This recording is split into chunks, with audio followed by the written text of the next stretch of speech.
Oh, mine? No, I just went to Burker's Hobbies. Well, they look cool. Yeah, I like them a lot. Yeah. Cool. I'm going to ask Chessex for a larger version of them with the Necron symbol on them. I kind of want to get the slightly larger decks. Yeah, that Micah has? Yeah. They that's feel kind of good in your hands. They feel real good in your hands. Yeah. Animals. Women. Demons. I was dating fast food places in high school. What? I just remember going over to your house, going through the cul-de-sac to the Jack in the Box. Yeah. That's what we'd fucking do every weekend, dude, is we would sit there, we'd go and we'd get like 3 burgers and fries and sodas. Go back to the house, watch anime, and paint models. And I fucking miss that shit so much. It was so, yeah. Oh my god, I miss it. Yeah, it was better. That's I don't for understand sure. what we're doing here. We should go to Jack in the Box. Oh, wait. We should have just gone to Jack in the Box. Fuck. We don't need a podcast then. You guys just want to go to Jack in the Box? Yeah, let's go to Jack in the Box. Oh, okay. Be it in the grim darkness of the far future, or on the blood-soaked battlefields of the old world, a secret cabal of casuals meets under the cover of night to argue about their plastic army men. No local meta is safe, for they are the power creeps. Podcast brought to you by Jack in the Box. Yeah, this podcast brought to you by Jack in the Box. Welcome back to the Power Creeps. This is episode Eric, we gotta 4. know. Stop. We gotta, because I mean, you immediately went into that, so we're not gonna already cut it. So it's gonna. No, it's just whatever. Everyone, no. Cut. It's the clap every fucking time. Yeah. And we're starting. Okay. We made it. We made it, guys. Episode 4 of the Power Creep. This isn't a real episode. So this is actually a very special. So to preface this isn't going to be our usual podcast covering releases an hour long. We're actually going to keep it a little shorter, and we're going to do a little post-game. Yeah, it's a very special episode. We just had our first battle of 8th edition. First time thrown down. And we also have a very special guest joining us today. He's our buddy, our pal. Best boy. Yeah. Number one. We got Chris Cool Guy over here. Chris Cool Guy over here. It's good to be here. Is it? Yeah. I mean... Is it? I always assumed like... This room's kind of hot, if you have to really ask me, I have to think about it. But it's okay. Well, I mean, it's like...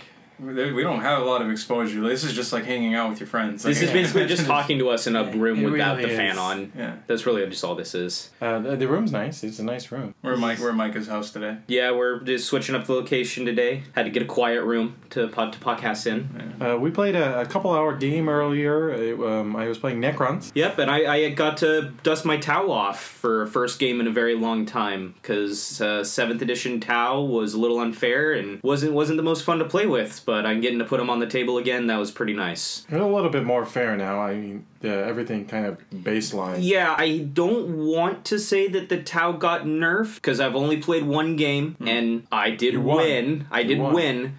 But I don't feel like I won. I feel like I lost. I just snaked the victory. So we played Eternal War and we played the Retrieval. 50 power points. 50 power points, and what were we lists? Let's start off with your lists. Yeah, go for it, Chris. What'd you bring? So Necrons, we had a patrol command, which didn't give me any extra command points. I started off with 1 HQ being a Cryptech, giving the better reanimation protocol rolls. I had a group of Lich Guard, which was essentially following them. 2 units of 10 warriors, Necron warriors, each in their own Ghost Arc transport and an Annihilation barge as well. Everything started in the transports, and so I had very little models out in the open in the beginning of the first turn. It was just the Cryptech and the Lich Guard was the only thing out of a vehicle. They were, of course, hiding in cover. It wasn't until we got really into the second round until things started that dying. was when things just started dropping like flies. So for my Tau, I brought Did you mention the Annihilation barge too? The Annihilation barge was then, yes. Yeah, the Annihilation barge. Well, I mean, it was there for a little bit. Yes. So One turn. So I brought my Cold Star, my commander. Finally got to put him on the table, and I loved him. I loved every second of having him on the table. And then I had a unit of Crisis suits, a unit of Stealth suits. I had a Pathfinder squad with their drones. I had 2 10-man Fire Warrior squads and a Cadre Fireblade to back them up. Somewhat infantry heavy. I didn't spam suits. I just wanted to bring a little bit of everything to kind of try them out. And it was interesting. it is definitely not the auto-include to bring crisis suits anymore, at least in my opinion. For the points that they cost compared to what they can do in their survivability, I'm gonna lean a little bit more honestly towards bringing a lot of Fire Warriors. They did everything I wanted them to do, and they stayed on the table the whole game. If you had to pick a niche for, or rather a role that the crisis suits fill, what exactly? Crisis suits are a scalpel. They're not a hammer. They're not meant to come in and decimate a 30-man squad. They are meant to come in with fusion, with plasma, and they are meant to pick out a single unit that you need off the table that turn and take it off the table. That's I think they're not going to be like the hammer that they were in the old list. Do you suspect they would have had a better time had they not been going up against reanimating Necron Steel? Yes. Turn 1, after I deep strike my crisis suits. We got rid of the Annihilation We got rid of the Annihilation Barge. Took it out. That wasn't as big of a deal. But we went against the Ghost Ark, and because of the Ghost Ark's Quantum Shield, I did 15 wounds to it, but Chris ignored 10 of them due to the Quantum Shielding rule. Fucking awesome. So he only took 5 wounds, which he, over the course of the next 5 turns, just got 1 back a turn, because I got to a point where shooting at it wasn't worth the points anymore. I'd say the crisis suits are a lot stronger as a harassing unit, as opposed to being like the main fighting force of a list now. Yeah, honestly, just bringing them with like burst cannons and plasma rifles, and just kind of sit as far away as possible and just pick off wounds instead of using them to truly like... Well, I think you're just fine giving them melted. It's just, I think if you're going against specifically Necrons, and I would say probably Eldar as well, that because their vehicles are designed to just shrug things off like that, you'll have a difficult time. But going against like Space Marines, for instance... Well, I mean, Eldar... You're going to be looking down. My land well, yeah, like I need a Land Raider with them and stuff like that, but even something like a Wave Serpent that has an invulnerable save, and it can take, it takes wounds down by half, right? It reduces all incoming damage by 1, and then it can... Okay, so it's only reduced... So, to put in perspective, if that's only reducing it by 1 wound, you would have taken 14 of the 15 wounds, where the Ghost Ark flat out ignored 10 of them. I think it's because it was 3 separate shots. It would have been it would less, be so 1 per. It would be 1 per, yeah. So maybe 3 Oh, okay, or 4 so maybe wounds. 3 wounds, but still... So specifically for the Necrons, we just had that edge because of the Quantum Shield. Yeah, I didn't kill either of them. I don't even think I got them below 5 wounds at any point. They just were there. The fact that they can give an additional reanimation attempt in the movement phase, that was brutal. I couldn't keep a unit down. I think in total I only killed the 1 10-man warrior squad, and it took the remnants of the crisis team, the stealth team, and the commander fully unloading into them. What did you have a rough time with, Chris? The biggest issue I think I had with the Tau is the fact that I had a group of Lich Guard. A Lich Guard is strictly melee team. They don't really do anything until they can get up and hit things. And I actually got into combat several times with not just the Lich Guard, but with the warriors. And the Tau have abilities, or specifically, say, the crisis suits and the... Yeah, anything with the fly keyword. Yeah, anything with a fly, with them, they can disengage, they can fall back, and then shoot after that. And so I would have to then re-engage, and they would then overwatch. And so we had this kind of cat and mouse of getting shot and getting shot again. It just wears down the Necrons so much, I can't keep following them. And with the limited mobility of my units, everything has just about 5 inches besides the transports. I'm not going anywhere if they're flying away. I feel like in 8th edition, every quirks that specific armies have become a lot more pronounced. I feel like Necrons are much more adept at their reanimation protocols. I feel like the Tau specifically, not so much, not to say that they're better at running from combat, it's just it's more effective now because how far movement takes you. Yeah, it's different because in every edition I've ever played Tau, when you had a unit of crisis suits get engaged in close combat, that was it. They were going to be there forever and they were going to die. And maybe if they broke and they ran, they were all, initiative 2, they weren't getting away, they were going to get sweeping advanced. Where now, I have to survive the combat. And yes, it's difficult to survive the combat, but they're not tough 5. They have a 3-up save, so especially against warriors that didn't have a rend, it was just, I need to live through this and I can back away and unload again, which brings me back to the idea of bringing burst cannons, bringing just more volumes of shots and just kind of trying to pepper units compared to, you know, trying to remove elite units and things like that. Anything removing elite units, Fire Warriors. Half range, get a Cadre Fireblade, 10 guys pumping out 30 shots, strength 5, they're going to kill things. Yeah. So, and that probably took out a lot of the units when we were talking about the Ghost Arc coming forward towards them, as well as a Lich Guard. They did the most wounds. They didn't kill it, but they did the most wounds. Yeah, it was funny. The Fire Warriors were actually more effective against the Ghost Arc than my dedicated anti-armor, just because the ignoring multiple damage that the Ghost Arc has, the Fire Warriors are only 1 damage a pop. Strength 5 means I'm wounding it on 5s, then, you know, that's enough shots that you can actually do some damage to it. So in all honesty, if I had never shot at the Ghost Arc with anything but the Fire Warriors, maybe I could have taken it down, but just it would have been the whole game. It would not have been a one-turn thing. One thing that we took a look at in the very beginning was when we were setting up in the deployment phase. We did the deployment with the circle. I can't remember the name off the top of my head, but it's when you're in the circle and then you take 2 corners. Then you take corners, the opposite corners. You know, the fucked up deployment. Yeah, the fucked up deployment. That took us like 15 minutes to dice it out. Really nice and close. Yeah, you start 18 inches away, which is closer than you've started before in 40k outside of, you know, a very narrative deployment setup. He got to pick his corner, so he got to be exactly where he needed to be, and then we had the alternating deployment, but we had a little rules questioning that we needed to kind of figure out, and that had to do with infiltrators. So the rule for infiltrators is they can be put on the board during deployment. It specifically is during deployment. It's not after deployment. And they have to be 12 inches away from an enemy unit, and they cannot be in the enemy's deployment zone. But if you think about that, and it's the same situation we had, I got to deploy the first unit, which meant I'm in the deployment phase. I could put down, you know, my stealth suits, my infiltrators, and I could have put them on one of the objectives. However, that objective was near Chris's deployment zone. Now, he hadn't had any models deployed, so by definition, I was out of his deployment zone.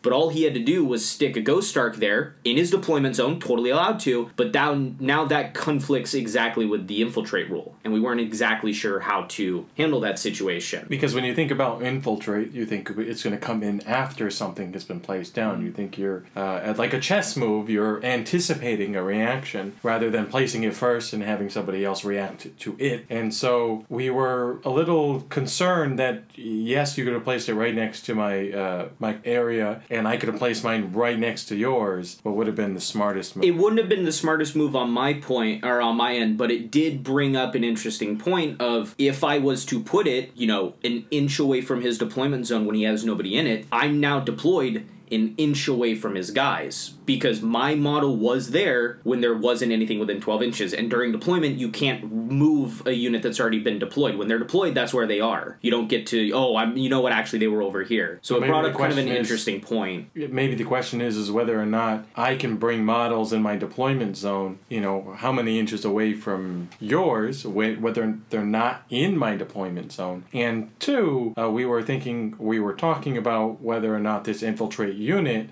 is coming in after everything. Yeah, because the rule specifically says in the deployment phase, which you would think means obviously not, it doesn't say at the end of the deployment phase, it doesn't say before first turn, it says during the deployment phase, which means you're going to, in more than one game, realistically, any game you have infiltrators, this is going to come up.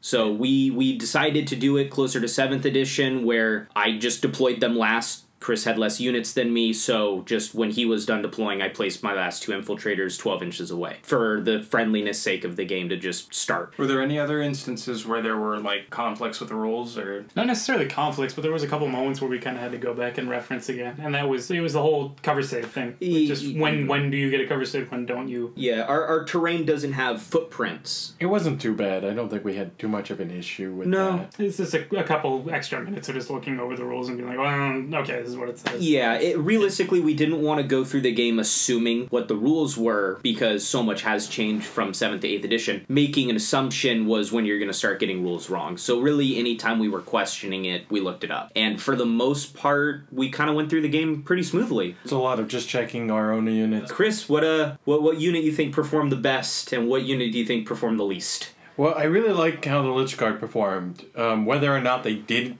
very much, they took so many wounds. They were just the bullet soak. Yeah, they were a sponge. Without a doubt. I think I killed the Lich Guard at least 3 times over. Yeah, and for them to keep coming back with the Cryptek with a 4-up reanimation with 2 wounds, they come back with 2 wounds. It was just, well, okay, Micah, just keep firing at them. I don't really care. 4-up invulnerable save, 2 wounds, reanimating on a 4+, then another 5+ because of the Ghost Arc near them. Was following them, yes. It became very apparent about turn 3, turn 4 that I wasn't going to get rid of them. The bullet hit, man. So I ended up just doing the math in my head and thinking, all right, well, they probably won't kill the ghost kill, so I might be able to get it away. I think the warriors are important, but I had such a small group of 10, they died very easily. I do understand right now, even before release, the current Necron meta is that you have a unit of 20. Because a unit of 20 is much harder to kill all of them, and if they're next to, of course, the Ghost Arc, you're getting the 2 reanimation protocols, which are going to bring most of them back. And you get to roll the dice per Necron. It's not like you roll D6 and you get that many Necron back. You get to roll a dice for everyone. And if they don't come back that phase, they can come back the next phase. You can keep doing it. Yeah. And that's brutal. The Annihilation Barge, that died first turn. I don't know if the point cost was really worth it, but it did soak up so many bullet or wounds the first turn because Micah thought it was a threat. And I think if it stayed on the field, it would have been. I think if I had left it, it would have done more damage than your Ghost Arcs, and that's what I was afraid of. I was afraid of it doing more damage. Is there anything you could have done to have keeping your barge alive? The Annihilation Barge, no. It did very well. I mean, we heard earlier, we had multiple wounds done to it, and it shrugged off several. It still died in the end. It was only 8 wounds. I mean to say, like, its deployment or its application. Micah, locked in on it, and he deep struck right behind it. Oh, I see. So, like I pointed out in an earlier podcast, deep striking without scattering is unbelievably powerful. The notion that I was able to put my guys exactly... I measured it. I measured out exactly where they needed to be, and I put them there. It's a good feeling, right? That was it. You liked it? It was a good feeling being able to put my crisis suits right where I wanted them. I'm inclined to think that's why suits and Terminators and deep striking units, they're expensive. Yeah, deep striking units are expensive, and I'm wagering to say a unit that is shooty from deep strike is going to be more effective than assaulting just because of the 9-inch bubble. But I haven't played one with assaulting yet, so we'll have to see that when I roll my Dark Eldar. So Micah, best and worst. What'd you find? Best. Hands down, Cold Star Commander. I was going to say Cold Star too. It was. Oh, jeez. It did everything I wanted it to do and more. Moving 20 inches a turn, 40 inches if I advance it, meant I could put it anywhere on the battlefield I needed to, and it was going to get work done. It took a -1 for shooting with the assault, ballistic skill 2, hitting on 3s. You get a marker light on a unit. You're getting that rerolls of 1. It was unbelievable. I mean, you deep struck him in the back corner, opposite of your deployment. He was in the adjacent building that next turn, just fucking up everything. You had him on top contesting an objective the next turn. He was just wherever he was. Wherever I needed him to be, he was there. Now, granted, we did play on a 4x4 because we were at 50 points. So if we were on a 6x4, there was a little bit more distance there. I might not have been able to get entirely across the battlefield. But I legitimately was on the right side of the board shooting the Annihilation Barge. I was on my deployment zone shooting at Warriors. The next turn, I was in a different deployment zone shooting at Lich Guard. and then the final 2 turns, like Erik said, back on an objective. Mm-hmm. I gave him the advanced targeting system, so all of his weapons had a -1 or higher rend, and just let him do his job. By far exceeded what I thought it was going to do. Worst? Everything kind of performed how I thought it would. I would say probably the stealth suits. They took shots at the Ghost Ark that were promptly ignored, and they just got mulched by warriors. I had one for a while that I guess soaked up some wounds from a Ghost Ark, but realistically Chris could have ignored that stealth suit and it would not have done anything. But from where his Ghost Ark was, it was holding an objective, so why not shoot at the thing in range? It didn't make any sense for you to move the Ghost Ark, so you shot your only target. I think we'll end up finding that unit strength is going to come a lot more into it as opposed to unit stats. It is crumpled, but I think if you had 6 maybe, you would have been a lot safer, because then you would have had about 4 dudes just kind of hanging out, and then that many burst cannons would have been harassing all sorts of... I think it just kind of boils back down to specifically against Necrons. Had that been any other vehicle, it would have been dead, if not crippled beyond repair. That with the amount of burst cannons that it could have brought, if it was a Rhino, Chimera, if it was even some of the bigger Tyranid bugs, they probably could have killed it. So I think in this specific game, they just didn't do what I needed them to do. But that's what happens. My butthole puckered so hard every single time you just shrugged off those wounds with the Ghost Arks. It's just It like, brings in... Oh yeah, Mr. Salamander over here. yeah, it's just like, wow, great. I don't want to fucking deal with that. Ghost Arks brought in an interesting meta where you wanted to shoot at it with something damage 1. You wanted to do the exact opposite that you would want to do against a multi-wound model, and you wanted the least amount, because as soon as you roll in 2d6 and you got a 6, it's ignored on 1 through a 5. Yeah, you want to hit like a 3 or less. You want to hit the 3 or less. You wanted a D3. In all honesty, D3s would have done more work than the D6s, just because they would have been less likely to be ignored. But even then, there's so many wounds. 14 wounds. 14 wounds that I had to eat through. It was not going to happen. And not with 1 every turn. Yeah, and they regain 1 every turn. The Ghost Keel, I thought, did pretty well. Okay. It didn't impress me all too much, but granted, I was shooting at Lichguard for most of the game. He proved to me that he is amazing at harassing. If you are going to take a broadside for 9 points and leave him in a building for the entire game, for 10 points, you got a Ghost Keel that was moving 12 inches a turn. He was fuckling units. He was bouncing around. He kited the Lichguard for 4 turns before they got the charge. By turn 4, I decided I had to play the objectives. I couldn't. Well, they I didn't couldn't even do any better. charge him. They went after the fire warriors who were stuck in a building. Yeah, they went after the Fire Warriors and just murdered them. So any other thoughts, Chris? I think overall, 8th edition, it's smoother than the 7th edition. 7th edition was bogged down by so many different things. I couldn't keep it straight. Now with 8th edition, the rules are what we know. They're easier. It really is easier. And I knew myself, being a sort of beginner player, that I didn't feel like a loser this game. Well, I mean, you were kicking my dick in for most of it. Right, but as a new player, I didn't feel like, oh, maybe I should have done this, or I should have done, I missed all these rules. No, I knew what I was doing.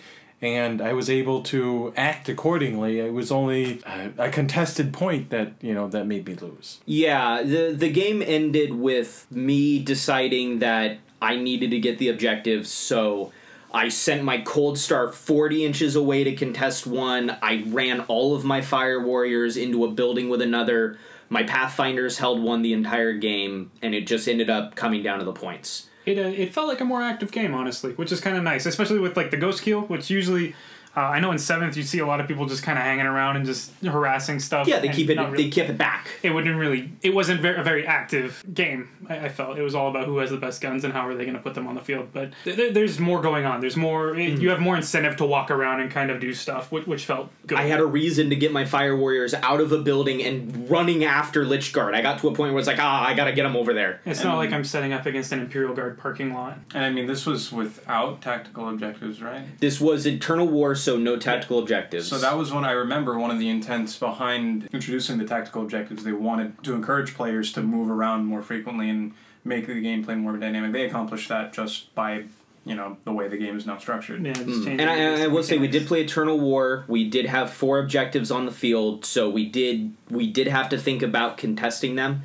And especially after we had put them, and then the deployment that Chris chose made two of them not in our deployment zone. So we had to, at the very least... They were on the edge. They were on the edges. Okay. So at the very least, we had to move. We had to get somewhere. There's a lot of movement in the game, and I think that's extremely important because I know one thing that we were doing is we were measuring charge distances. We were trying to make sure that as you're jumping around, you're not going to get charged the next turn. Whereas when you play Imperial Guard 7th edition, I can just set this here and I'm just going to fire 72 inches away and that's it. I won't move an inch. You don't even need line of sight. Doesn't even matter. You're just shooting over buildings. Granted, I mean, you can still do that, but it just feels like it's not as interesting anymore to do it. The way the rules are kind of cracking down and everything, it just makes it so much easier to just go out and just do shit. Everything can wound everything.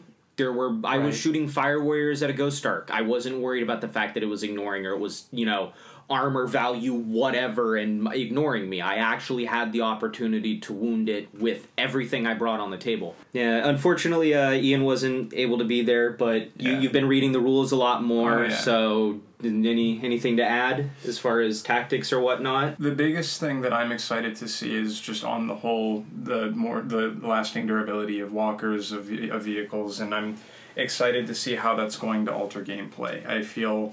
Necrons are particularly lucky in having more durable stuff, but again, that's their niche, and they're meant to be more survivable. So I'm really eager to see, some rhinos out on the field, how well they last, or dreadnoughts, or your piranhas. I'm very excited to see how the small, fast, and arguably less durable vehicles stand out. The piranhas, the land speeders, even bringing in Talos pain engines and walkers, other units like that. I think I was reading the rules for the land speeders, and I noticed that they're all like I think they were power level 7 or 9, and I was like, oh, GW knows how good these are now. Yep. Well, piranhas were only power level 4. And I could stick a fusion blaster and some drones on it with a couple seeker missiles and just let it go around the board harassing units. So I think 4 points is 4 points. Really good. 7 points nets me 2 multi-meltas and 2 typhoon missile launcher on each one. And part of how I interpret that too is that's GW saying, you know what, Space Marines aren't meant to have an abundance of quick, inexpensive vehicles. The Tau, that's them in spades. They're meant to have these really advanced, vehicles and such, and so the cost is going to reflect that. Shoot, I think we were talking about how expensive your crisis suits are. At least I personally believe the Tau, they're not meant to be an army where they have single elite units that stand out too brightly, much like, a squad of Terminators might. No, they're elite choices. I did bring a Vanguard detachment because I wanted to only keep 2 troop choices, but I agree with you. They're not going to be the spam of the Farsight enclaves. You're definitely going to see more Fire Warriors on the board just because you can get a lot of them for not a lot of points. They're going to be very effective. They're going to hold objectives, and that I feel like that's going to be very important, especially with the Maelstrom coming up. I swear to God, I'm going to make that Civil War miniature for you. Oh, the Civil War. I'm going to get a Napoleonic era sergeant or general, and I'm going to put a Tau head on it, and I'm going to make him have the big goofy hat and everything. And you'll have him there with your line of like six units of Fire Warriors, and you'll just point and click. Yep. Just got to point and click. That's what'll happen. Yeah, so unfortunately we are going to have to cut this a little short because we wanted to keep this a shorter podcast, but anybody got some final words to say before we sign off here? And I'm coming after you, Eric. Oh, I'm going to rip your dick off and eat it. I'm calling you out, man. I'm gonna give revenge. Gonna get revenge from you some drop side massacre. You think so? Massacre. It's fine. Just drop pod in. It's fine.